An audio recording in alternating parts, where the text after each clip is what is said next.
अरे तनी ताकला दे बलिया पकाली भगवान तनी ताकला दे बलिया पकाली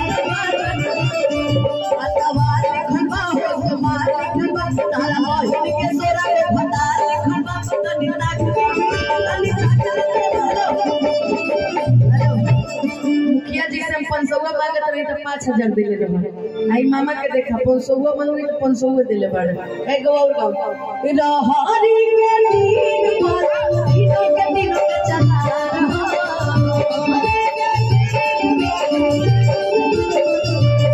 रहरी के दिन पर दिनों के चला रहा मामा जी के बहिनिया तू हो त बड़ा गेला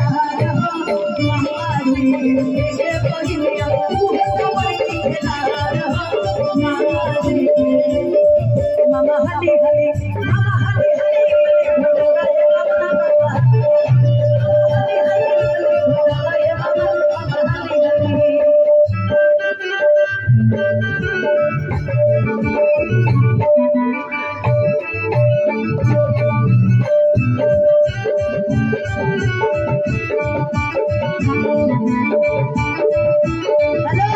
देखा भाई फूफा जी आई बने नाम इनकर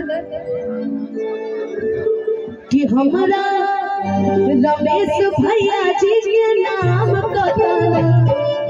कि हमारा अरे रमेश भैया जी के नाम 1 रुपया लूटा वाले शिकायत के जाना 1 रुपया लूटा वाले शिकायत के जाना हमारा रमेश भैया के नाम हमारा रमेश भैया के नाम 1 रुपया लूटा वाले शिकायत के जाना 1 रुपया लूटा वाले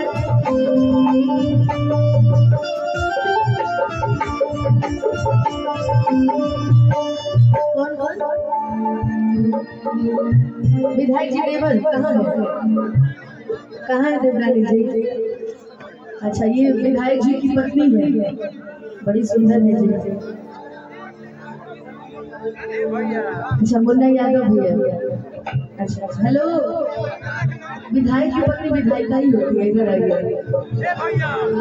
विधायक जी भी आए हैं, कहाँ बने जी? छप्पन बनेगा। लड़की के चाचा अमर पासवान भैया जी आप जहाँ कहीं भी हैं हमारे पास आ जाए ना तो फिर वो बात हो जाएगी जाए ना अरे तो वो विधायक है हमारी भाभी विधायक से कम है। अच्छा अच्छा जिला आरजेडी है आरजेडी तो दिल्ली में बात करते हैं। कहाँ है विधायक जी? क्या है विधायक जी? अमर भैया कहाँ है आप? अच्छा काहे ये भैया हमसे लजात बड़ा अरे काहे ये भैया हमसे लजात बड़ा लगा था भौजाई के देखी के तेरा सपना आगे भौजाई के देखी के तेरा सपना अमर भैया काहे लजात बड़ा अमर भैया काहे लजात बड़ा अमर भैया आगे नहीं कहा